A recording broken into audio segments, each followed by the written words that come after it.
It's Sunday, and you know what that means. It's another episode of Keeping It Orange and Blue. I'm Ryan Evan, joined as always by the Deuce, Kevin Ducey. What's up, man? Not much, buddy. How are you? It's good to be back. Yeah, it is. It's definitely good to be back. I enjoy these. These are always a highlight of my week. So a lot obviously going on in Illini land off of the basketball court. Of course, Yeah, on the football field a little bit, off the basketball court. Yeah, yeah, exactly. it's an interesting time, because the football field obviously not as full with the stands with spring scrimmages and practices and all that. And that just finished up actually yesterday. The Illinois finished up their spring session. So Friday night's spring scrimmage practice was not their last one. I think sometimes you might feel that way, but they actually finished up Saturday. And from all indications, a very, very good-looking, happy team who is confident heading into August, which is great to hear. I think this is maybe the most positive we've been, not just hopeful, but like where we feel like we know what we have for the most part defensively. And we were happy about it, and it's exciting what the offense can be. So this is something new that Illinois was like positively like. A lot of people know they're going to go to a bowl game. I think the over will probably be 6.5. Do you agree with that, Kev? Yeah, I mean, I'd have to look at the schedule, but I imagine that's where the Vegas odds makers will have us here shortly. That normally that comes out in the summer. It's always a fun day. The over unders. I know that some of the guys I listen to, or follow on Twitter, love to have a big day of that and what you're looking at. So that'll be. I think 6.5 is probably right. I think that total's grossly low, and we'll get into that as we get closer to the season. But I've got a bold prediction of where I think this team is going to go. And when we come out of August, I'll make that on our preview show that we did. It's kind of what we started this show with. August of last year, I think it was our first episode, and we talked about predictions for the season. And I way undersold the team. I'm worried I'm going to way oversell the team this year. But what you're talking about is just overall a competent, cohesive football team. They've got a lot of returners, especially on the defensive side of the ball. In the front seven, we've got enough guys returning on the offensive line for us to be effective. And then the new rule change that's out this year with first downs not stopping the clock is going to benefit ball control teams like Illinois, I believe. And it's it won't impact it a ton. I don't necessarily care for the rule, especially since it's going to stop the last 2 minutes of the half, which I get because it gives comeback opportunities a little bit more of a chance. But I always thought that the rule in college football is pretty cool. But I understand why they're doing it is they don't want games bleeding over into other games. They don't want college football games running for 4 hours. So, but that being said, Altmaier is looking very much the part of a starting quarterback. The biggest concern that we have, compared to last year, is really at that quarterback position on offense and defense. It's the secondary, which is going to be highly inexperienced. But mind you, that inexperienced secondary got a lot of experience in bowl practice, bowl prep, and a bowl game. And some of those guys have looked good in the times that they've played. So we go back to Altmaier and the quarterback. Altmaier's thrown 52 college passes. Started a bowl game against Baylor. It was a Sugar Bowl. It was a Baylor team that won the Big 12. Threw a touchdown pass, yeah. Yeah, threw a touchdown pass, looked good. But he's pretty inexperienced. And then you've got Devin Leary, who's working his way into the backup role. He's not played any college football. But the thing about it is that's why I think they brought in Paddock is, in case Leary is not ready, in case Altmaier does get banged up a little bit, which may happen. I mean, it's football. Injuries happen. You can lean on a guy with some experience, and in this offense, you just need him to be ball control and let the defense do the job and turn it back over to him. It's a little unfortunate that we didn't get to see the scrimmage, but I didn't get to like have a real spring game, the Big Ten Network production that folks were going to be able to watch if you weren't able to attend.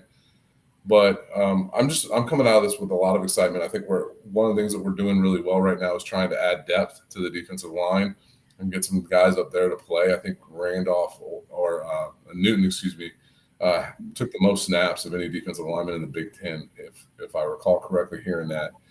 So you want to get him keep him on the field. This sounds crazy, but you want him on the field a little bit less. You want him fresher, right?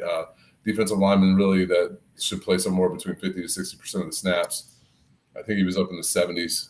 Randolph was right there with him. So you can get some guys that can come in and fill in and step up and play a little bit more. That'd be nice. But I'm really excited about what we have in the depth at the linebacker position, the edge position. And I think we'll create enough havoc up front to cover up for an inexperienced secondary. And like I said, this is just a little bit of an appetizer of what my prediction on the season is going to be, because I'm very bullish on this. And, Illinois had a special visitor, Jaden Davis from Oklahoma, over the weekend, grad transfer defensive back who started many games for Oklahoma. Super, what I'm saying? Like, even if he wasn't one of their better guys, he was definitely a top 2 or 3 player who had to start for Brent Venables in his first season. Still contributed quite a bit the year before that. Played a ton, though, in his career at Oklahoma in big games and big environments. And that's nothing to shrug your shoulders at, especially when, you've got talented but young quarterbacks like Tyler Strain and Scott. So it's definitely important if Illinois can reel him in. That would just solidify even more depth. I know they've got Nickerson, and then they got Patterson from JUCO to help with that, with still having a young guy like Bailey back there, but still a lot of speed. I got to be honest, I think this secondary, obviously more youthful, a lot quicker, and a lot more athletic than some of the ones years of past. Even with Spoon showed you how physical and how quick he really was. I didn't think he was going to run a 4.39, 4.40, but I didn't think he was gonna. I didn't know Spoon was that quick, but with Strains, I think Strain's even faster than that. Like he was a champion and a speed champion down there in Florida. So, but I think it's important if Illinois can get this grad transfer Davis. Yeah, I think Davis would provide. He could.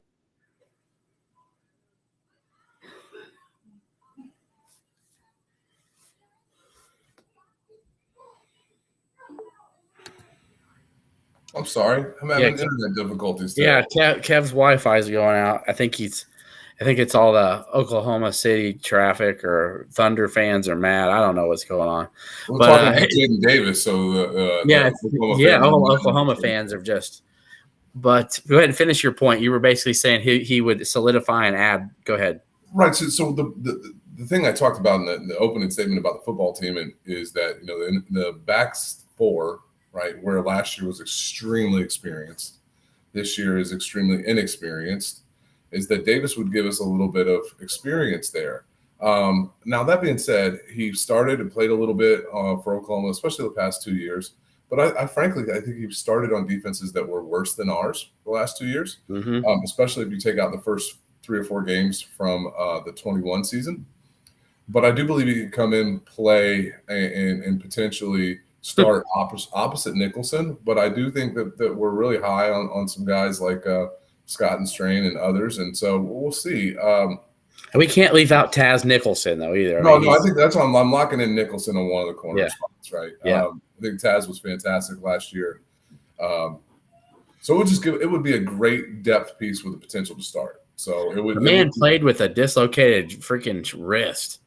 How tough you got to be to do that? Well, and the thing is Davis is a Fort Lauderdale kid, so it's Aaron Henry's stomping ground. Yep. They'll vibe. We got enough Florida kids on the team. I wouldn't be surprised if we picked him up. I think the biggest spot we're looking for is maybe if we could get an O lineman. I know some of the guys that we've gone after, everybody else has gone after. Like the guy from Appalachian State has gotten so many opportunities there. I think they're looking for one more offensive lineman would be the key. Jaden Davis would be a nice pickup, but it's not something where I'm going to go do a backflip, right? It wouldn't be like I would have felt had we got Trill Carter. And let me tell you, and look, I'm not one to hate on any man. They maybe gave him more money than Illinois could have offered, but I can tell you what, it's not going to be a better defensive line than Illinois has. Well, that's the thing. Well, that's the thing with your Trill Carter in Illinois system. He is probably playing the same position, the end position, if you will, in the 3-4 that Randolph and Newton are playing. And so, I mean, they definitely could run some packages where they could put all three of them up front. But he's not really a nose, on this in our system. So, he's probably smarter to go someplace where he's going to be guaranteed to be one of the guys. It would have been a really nice rotational piece where we could keep Newton and Randolph really fresh, like I talked about earlier. But we'll be all right. No, 100%. And while we're not going to focus on this, we wanted to hit it right off the head because we know everybody's listening is here mainly for the portal stuff, but excited about what the football team can be with Altmaier, with McCray having some big runs, carrying defenders, like playing video games, stuff like NFL Blitz, Yep. Carrying guys around. That's what he does. So a lot of excitement around the football program. Illinois got a commit with Angelo McCollum from Ohio, expecting a few more here, one more probably sooner than later, and then some big official visits in June. But we'll be talking about all that good stuff in the coming months of May and June when there's really not tons more going on. So, yeah, absolutely. With that said, let's portal basketball talk. Yeah, we got transfer portal basketball talk. Portal combat. Yeah, portal combat. That's, what? That's actually a very, and you know what? I'm spelling it like Mortal Kombat too. That's a heck of a segment line there. So yeah, let's get to it. So Kev, portal combat. Illinois obviously has landed. We've talked about Damask, the basketball law firm of Damask and Harmon.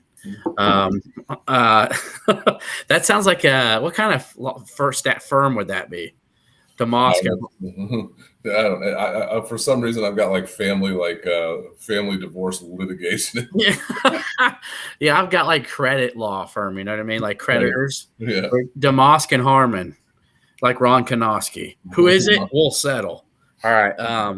So Illinois obviously needing help in the front court and the back court. And I think the front court help is going to come very soon. But the back court help is going to be sooner, meaning like within a couple of days or two. So with Quincy Guerrier, I know it's French because he's from Canada, but he came and visited Illinois midweek. I posted a tweet out there. It's like Illinois finished as like a bridesmaid a couple times. Like there was 3 schools. Yeah, there's 3 schools in it every time. Like so he played at 2 different schools, obviously, Syracuse and Oregon. Illinois was second both times.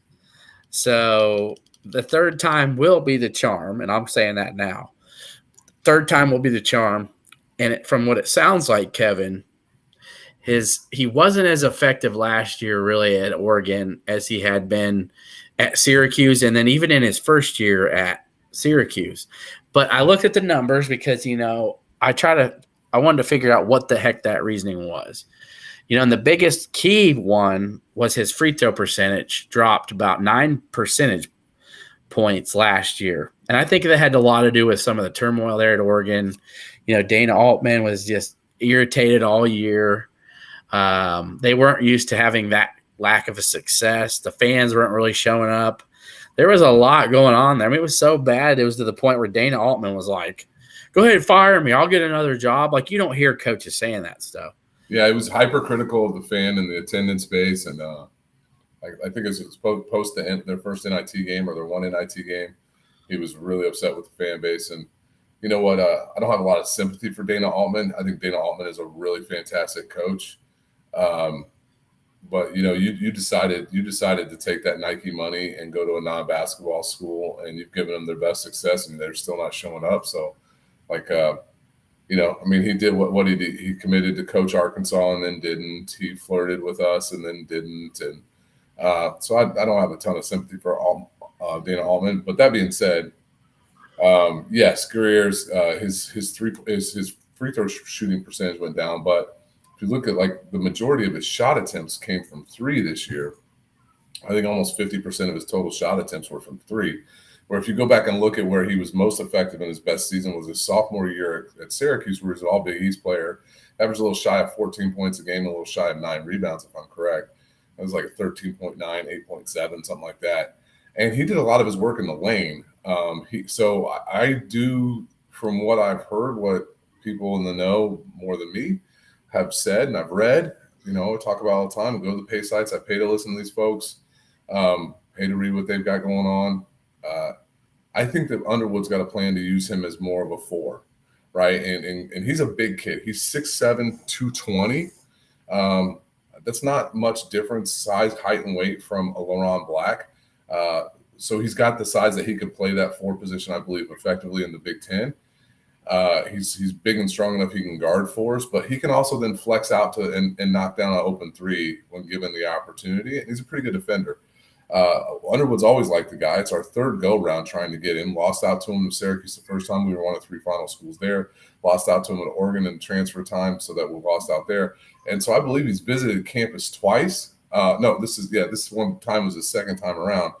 I'm with you. I think we're going to grab him. I do think it's an ancillary piece in case Coleman Hawkins doesn't come back, which, we talked before the show. You're of the viewpoint, and the same thing I'm hearing, that might be less likely for Coleman to return than Terrence Shannon. So you kind of have, I don't want to call it a replacement there, but you kind of got a backup there. But if you get Guerrier, he'd be a 5th-year senior. You'd combine that with DeMosk and Harmon, who would be 5th-year seniors. I have the opportunity to possibly get Terrence Shannon back, which would be a 5th-year senior. You'd go from a very young team to a very old, very experienced, and also like these guys are built.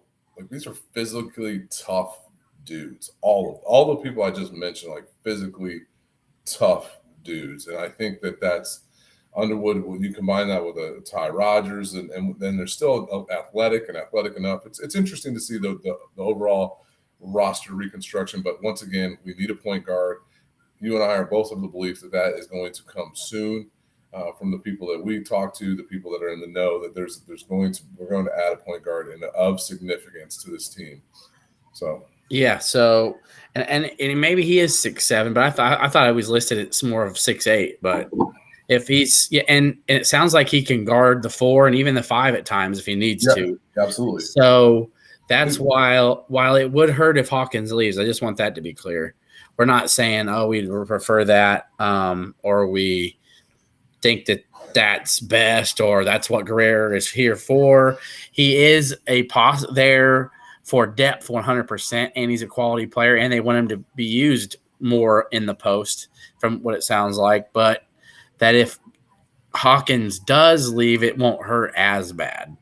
And you can have a guy that's performed at an all-conference level. That's never bad, especially at a Power 5 conference. Yeah. So, and he shoots 35% from deep. I mean, he can make those. He can knock those down. He can knock down open. I mean, it sounds like it was a lot of catch and shoot threes he was hitting. So, that's good. So I'm all in favor of that. I think it's more than a solid addition. So far, I think if I had to, if at the end, let's say tomorrow Guerrier commits. If we were to say let's rank the portal so far, I give it probably a B plus probably. Yep. And then that's transitioning into the point guard situation as we talked about. That's key. If you think about it too, if you look around the country and all these programs that either lost help point guards or needed point guard help, or they lost that, they transitioned. What one team right now you can think of hasn't done anything in that aspect? It's Illinois. You look all around the country, look at North Carolina, they've got RJ Davis, but they lost Caleb Love. Caleb Love goes to Michigan. They've added so many guards there at Michigan. You look you just see so many of these different guards. Arkansas is already loaded back up, right? Yeah. They're reloading. You look at Kentucky and Kansas is reloading with players.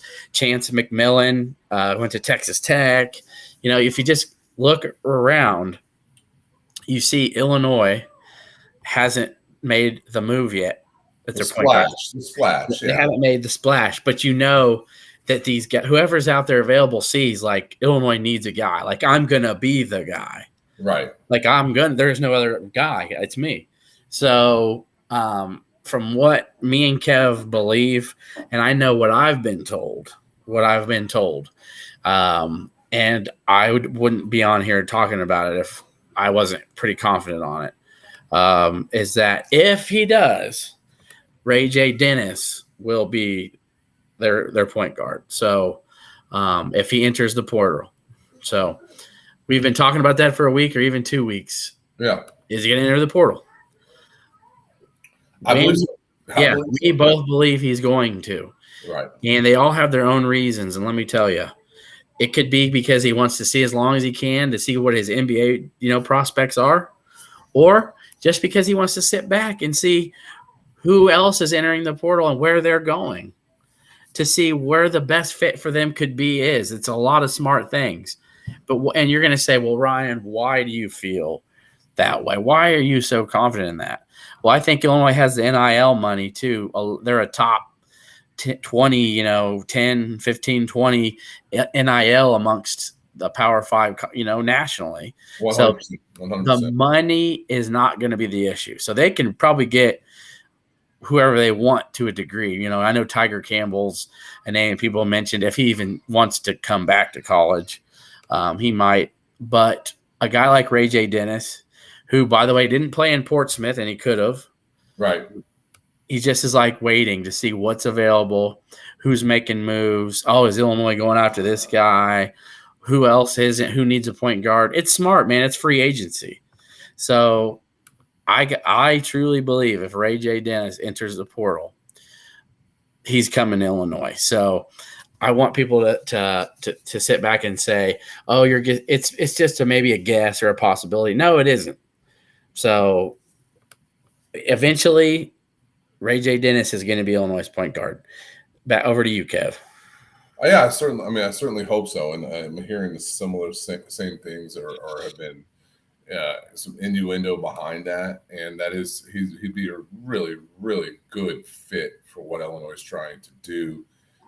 He's scored some double digits, some ridiculous amount of games consecutively, like 40.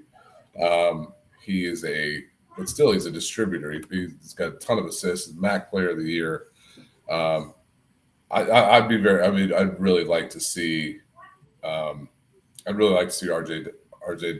Ray J. Dennis as an Illini, and I believe it can happen. So there you go, Sean. Yeah, I was about to say. And by the way, the ones who are on YouTube watching, we've got a nice little following, subscribing to the YouTube, which we love. And I'll go ahead and mid-plug it now. I'm so excited. I've been a snail. I've been a tortoise. I've not been the hare. But you know what? We're on Apple Podcasts, Kev. Yeah, absolutely. Well, Ryan, I think the one channel is like that. To think about this is like, this is not your job. It's not my job. Neither one of us get paid to do this. And so we have family lives and children and wives and things that require our time and energy and our real jobs that actually pay us money. So, yeah, it takes a little bit of time, dude. We got other responsibilities. But the most important thing is I got it done. And I can tell you what, as much as Kev just said is very true, the passion, though, I think me and Kev show wouldn't tell you any different. You wouldn't know that. And I can tell you, I know that's not true about Kev, that he is as passionate as anybody. But I feel like the hard work I've put in for 7 years, who've done it mainly 6 of it where I didn't get paid. I did get paid a little bit to do some podcasting for nowdecatur.com. And when I did ESPN radio here in Decatur for a year. So about 5 of the 7 years, it was just me putting my time and effort every day, basically, just to update fans and just because it's my passion. So I know a lot of people who probably didn't know that, like, oh, he gets paid by somebody. No, it's not really a job. It's just what we love to do. So now, as in possible backcourt help other than Quincy Guerrier, what may have you been hearing possibly, because obviously I think they want a rim protector, right, Kev? Yeah. And there's several different names out there. I know you've mentioned a couple, but I really find it hard to believe that they won't get somebody to help, There's moving pieces here, right? Terrence Shannon's still working out supposedly in Champaign, right? And so that's Yes, huge. So which is that good. indicates that TJ's probably coming back. And when he decides to come back, if he does, it's going. Him and Hunter Dickinson are close. It's going to open the door for that conversation. And Illinois has the NIL money to make something like that happen. And I know it could be a pipe dream. It could be a 10%, but there's opportunities there. Adam Boner, like there's guys that are out there. The Batchco kid recently transferred. I thought would have been a good backup plan, but he's kind of out of the mix. There'll be other guys. Hey, listen, if Dane Danger is your starting center, it's going to be fine. Dude's put in a ton of work here. He's like really working hard.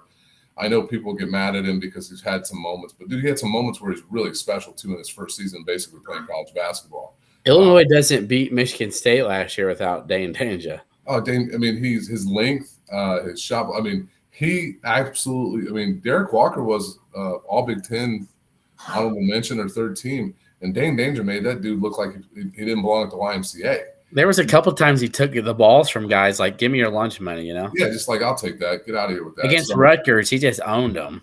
You know, if you remember that Rutgers game, like their bigs just couldn't have nothing for him. He just took the ball from him a couple times. Like, you don't need that. Let me have it. You know? I think Dane, and then I think Dane was a little bit of victim of his own success. He pulled off some things early in the season that were like he was shooting 70% for the first half of the season from the field. And hey, listen, confidence is a great thing, but can also lead you to do some things that aren't ideal. So we don't necessarily need a starter. So if the pipe dream of a Hunter Dickinson falls off, you can still look at a guy like Sean Phillips, who I'm not that high on, but you can bring him in as a backup rim protector. That's going to give you a little bit more than what you get with a lead coming off the bench. So, yeah, I mean, you can't teach 7-1, really, can you? I mean, I mean, it's nice to have that, but really quick as well. Again, if you guys are on YouTube, subscribe. If anyone's on Spotify, subscribe. And now we're on Apple Podcasts, do subscribe. We appreciate it. And I've had several people, Kevin, message me and say, "Man, it's so good you're on Apple now. I can listen to you on the way to work." I mean, that's amazing. Like it's great. Yeah. So you got long flights, maybe you're bored at the airport, or you got a nice little drive in the morning for work, or maybe you just want to work out. And I know there's several other podcasts that Illini fans go to, but I mean, I don't think it can hurt to add another one to your playlist. You know what I mean? So I think me and Kev definitely bring a little bit different flavor. I think because we can say some stuff that other people can't, and maybe we're not affiliated with and opponent. So and if the day comes where I do try to apply for credentials, maybe I won't do it as much anymore. But you know, I have had credentials before, and I try to work through any hurdles. And you know, maybe by the time I'm 40, I'll have them. So we'll see. We'll see. Yeah. Now. Quickly, I want to transition. One more topic, Kev. I know we were looking for maybe a 30 to 40-minute episode tonight, which is fine. So the last thing I want to really talk about is let's talk about Coleman Hawkins and his draft situation and where possibly why we think that he is less likely to come back than Shannon. And what could you see? You know, do you think he could get a guarantee in the NBA? Because it sounds like, you know, maybe him and his father are confident that, you know, he can get a second round guarantee and that. But I do know this for a fact. I've talked to Rodney Hawkins several times in Coleman's career, and he would not set his son up for failure. First off. And if he thought his son was not going to get a guarantee of anything, he wouldn't send his son out into the wilderness to make $30,000 next year if he could make, you know, $300,000 to $400,000 at Illinois. Yeah. You know, so if he doesn't come back, it's because they feel really confident he's going to get a guarantee. So, yeah, I think it's probably early for him. I think they are probably hearing what they want to hear. I look at the mock boards. I think the reason, all right, there's a couple things. I think the reason, like Terrence is giving indications that it better be a really good opportunity for him to go, and he'd go. Like the NBA is kind of going to have to win him over.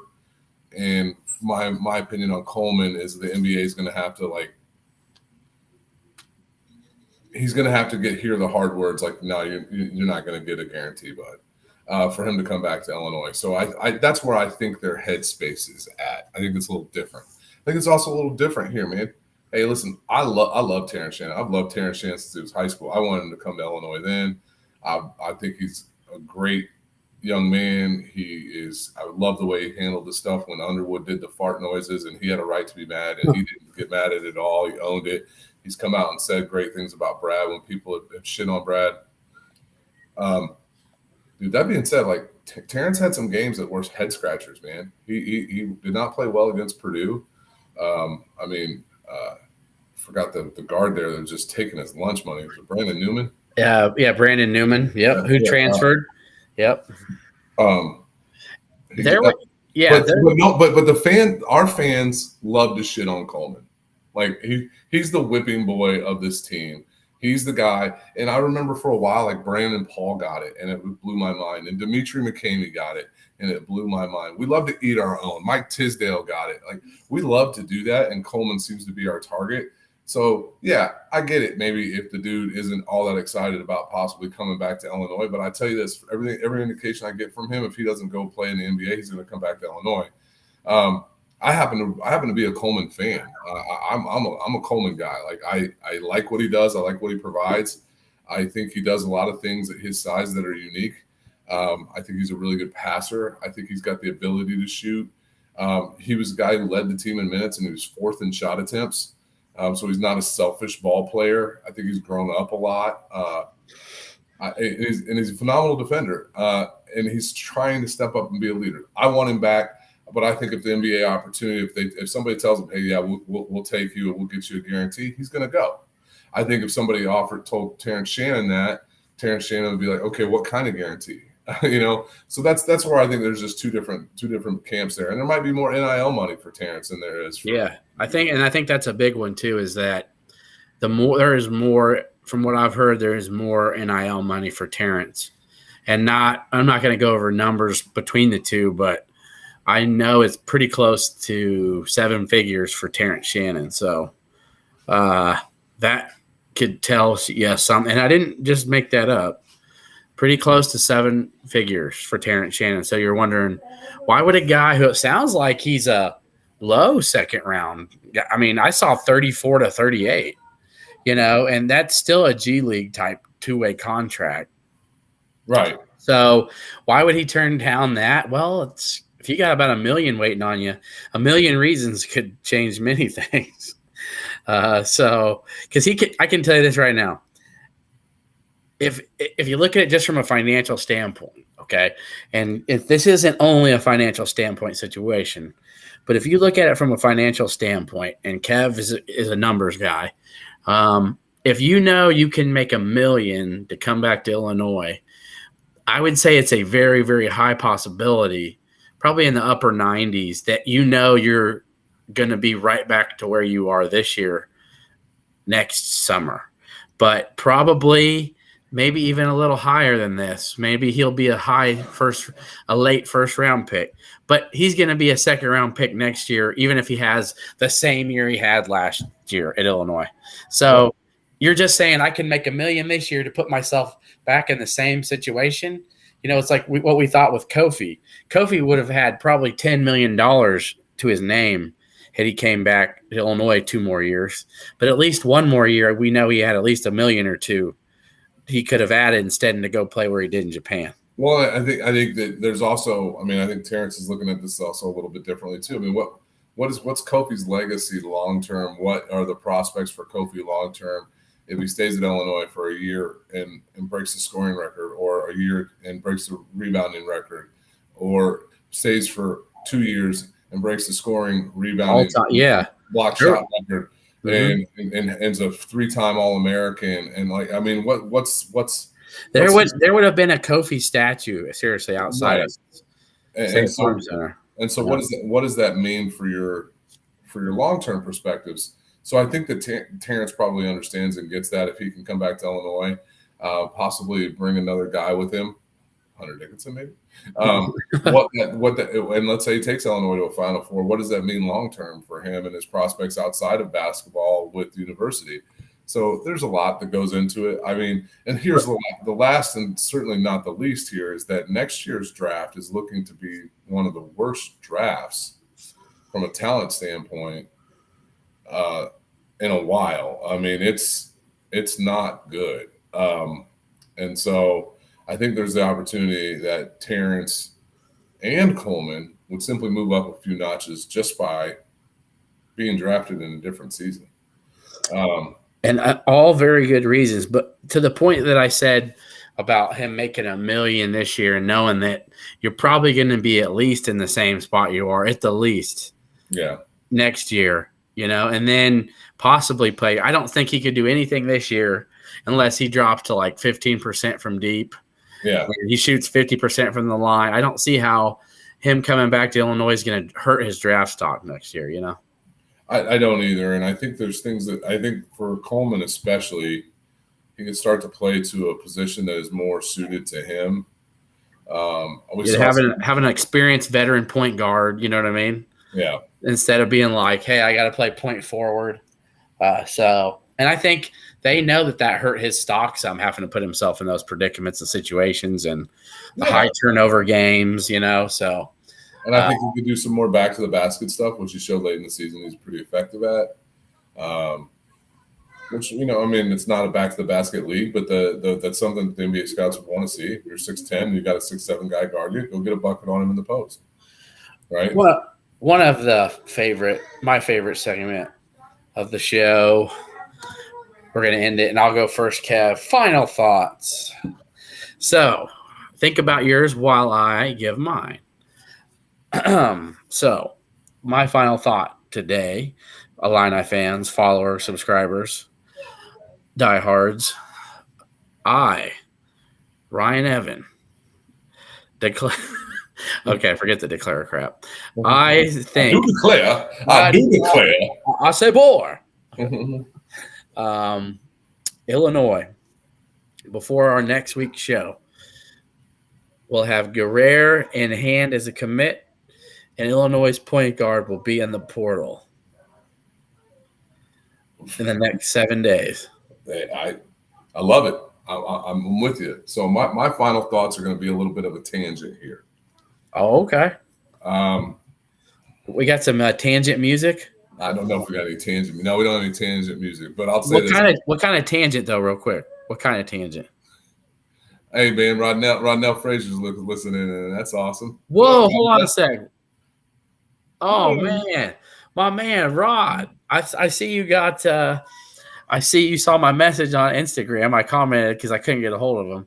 Hey, Trent's killing it over in Russia, dude. I know we're both proud of him. So love Trent. I remember one of the first times I knew you were legit was when you had Trent on your show when after Gross got fired, and we talked about it afterwards. I was like, yes. Hey, you don't even know how many strings and loopholes I had. I was like, hey, man, let's do it when you're in Florida when you're not on campus because I don't want you to get in trouble. And he was like, all right. But anyway, glad you're watching, Rod. So go ahead, hit us with your tangent, Kev. Yeah, Trent will be all-time favorite. The basketball program, in my opinion, is in good shape. The football program is where it needs to be, and it's on the right track. But man, oh man, it's hard not to look at this weekend and not say, are we a golf school? Our men had they hosted their first collegiate tournament at what used to be Stone Creek, what's it now, the Atkins Center. It was really awesome, and they won it. They kicked butt. ADDC won this weekend, and then the women won the Big Ten championship. I forget her name. I'm drawing a blank at the moment. She went out and shot 9 under today. Crystal Wang went out and shot a 62 today, shot 9 under, just lapped the field. She's a Big Ten champion. I believe it's our first women's Big Ten champion since 1993. So men and women both won their tournaments, both had individual medalists to win that. And then Nick Hardy was part of the Zurich team championship, and he won his first PGA event today. So, we're really good. Our football school's on the right path. We know we're a basketball school, but we are a golf school, guys. And that's pretty cool. I got to be honest, as much as I'm happy I just have never really gotten into golf. Like, and I try. Hey, listen, I love golf. I love golf. Okay, now this is much the thing that's happened to me later in life. It's probably Okay. just the next thing, Ryan. Maybe it'll come.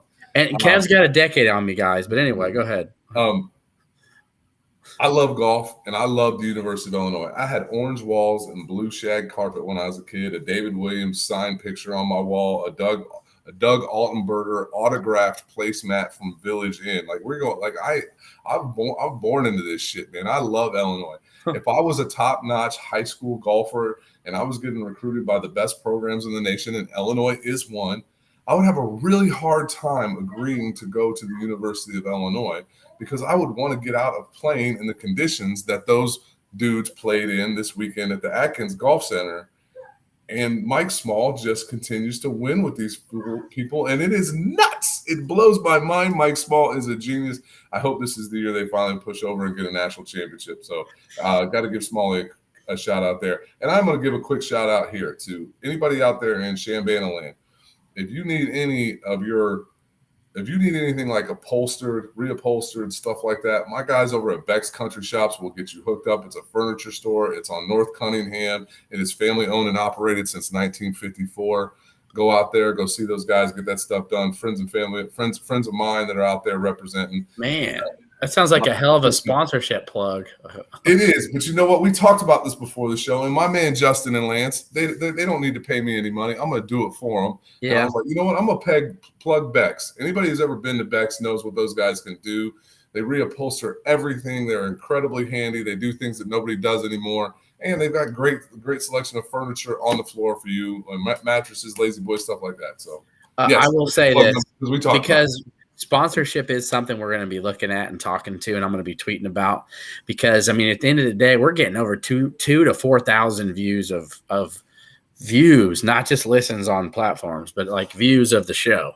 So for anybody out there with a business, if you want thousands of people to see and hear your business, this is going to be a good place, a space for us to broadcast and sponsor your business. Now, I'll give Kev a freebie because they're his friends, but I'm not going to be telling him he could do that for every friend that owns a business because then the people that are paying a little bit to be on the show are going to think they can do it for free too.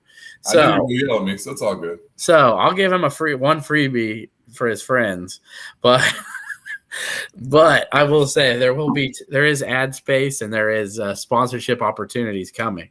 So I mean, I can do some great reads. You need wacky FM DJ guy. Playing the 80s and 90s hits. We're doing a throwback to Michael Jackson with Thriller from 1983. Get ready, folks. I don't know if you're a big SNL guy, but do you remember when the Jimmy Fallon was like, and we're back? And we're back. Yeah, so there we go. WWXNL. Yeah. So anyway. Don't forget to tip your bartenders. Yes. So with that said, I got a big week ahead for Illinois hoops. Take some deep breaths. I don't know, maybe take an Adderall, get some, some Xannies, get some of that purple drink, whatever you need to get yourself evened out and just deep breaths. And I think it's a big week for Illinois hoops. With that said, swap me out. ILL. I.